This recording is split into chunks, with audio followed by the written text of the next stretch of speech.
Congressman Andrew Clyde is a member of the House Oversight Committee. He was the one asking those questions. Welcome, sir, and thanks for coming on. Again, talk about timing, right? We just saw the House pass the Fairness in Women and Girls Sports Act, protection of it, rather.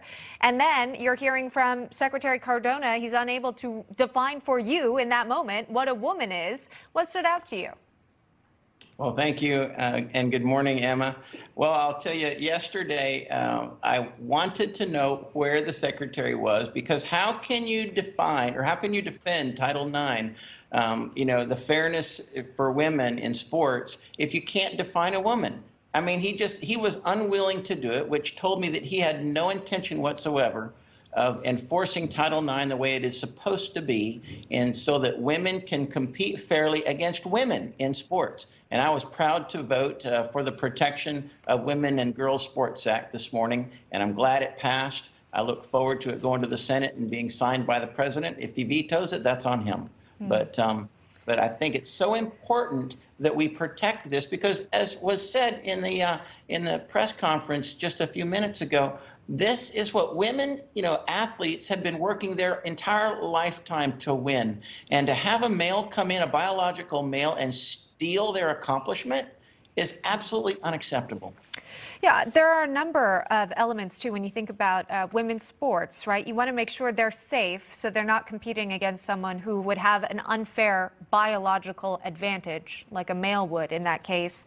But then also the scholarship opportunities. We've heard so many times, if there are limited spots on the team, you might have risk losing a potential scholarship opportunity. And then also how you prepare for a game in the locker room situation ahead of time. So a number of those issues have been brought forward by House Republicans. We've covered them here on the show.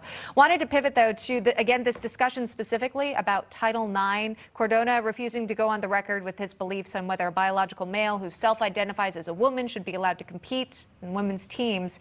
But earlier in the month, the White House had responded to this, so we'll bring our viewers that statement here, in which it reads, preventing students from participating on a sports team consistent with their gender identity can stigmatize and isolate them.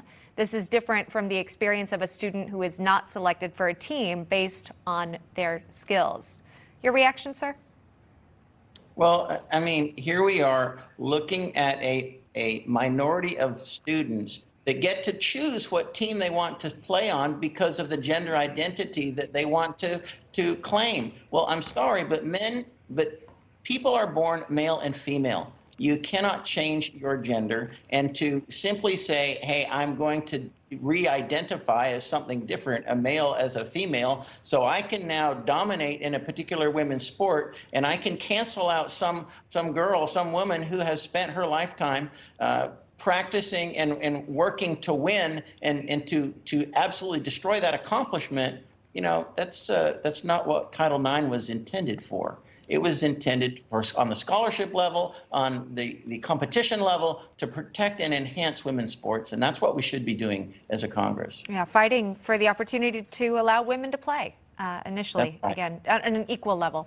All right, Georgia Congressman Andrew Clyde, thank you, sir, for joining us today. We appreciate it.